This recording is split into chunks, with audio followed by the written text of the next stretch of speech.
वबरकातुहू। आज मैं आपको क्लासरूम की क्लास में की जाने वाली बेसिक एक्सरसाइज के बारे में बताऊंगी। आप लोग जब क्लासरूम के क्लास में इंटर होते हैं तो हम लोग क्या करते हैं, कौन कौन सी एक्सरसाइजें करते हैं, जिनके बाद हम लोग एक्टिव होते हैं और अपनी क्लास करते हैं। आ जाओ। होश, शिरियत, खिने, होश,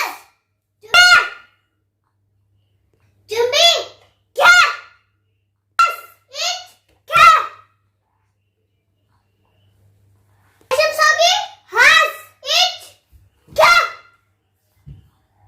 वन, क्या, सिंगल पंच, होश, वन, क्या, टू, क्या, थ्री, क्या, फोर, क्या, फाइव, क्या, टू, and क्या, थ्री, and क्या, फोर, and क्या, फाइव, and क्या, ट्रिपल जिंदगी, होश, वन, and क्या, and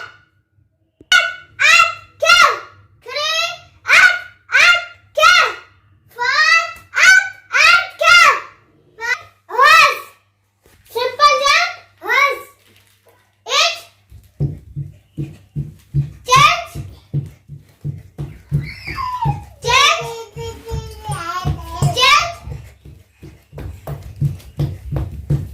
jump, hush. Commando jump, hush. Start.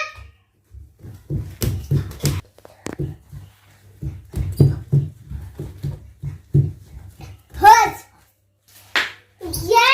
ये जो कर रहा था ना, ये कमांडो जंप कर रहा था। अब मैं आपको फाइटिंग पोजीशन बता दूं। फाइटिंग पोजीशन होती है जब फाइट जोगी करो, मैं यहाँ से फेस पे थोड़ा करूंगा। फाइट जब करते हैं उसकी तरफ इस तरह देखते हैं कि उसके सामने पड़े इस तरह आते हैं कि आंखों में आंखें डाल के फिर फाइट करते हैं। शिकेट, हम लोग किसलिए शिकेट करते हैं कि दूसरे बंदे का पता चल जाए कि वो ढीला या सही है। जैसे कि ये बहुत ना मन अच्छा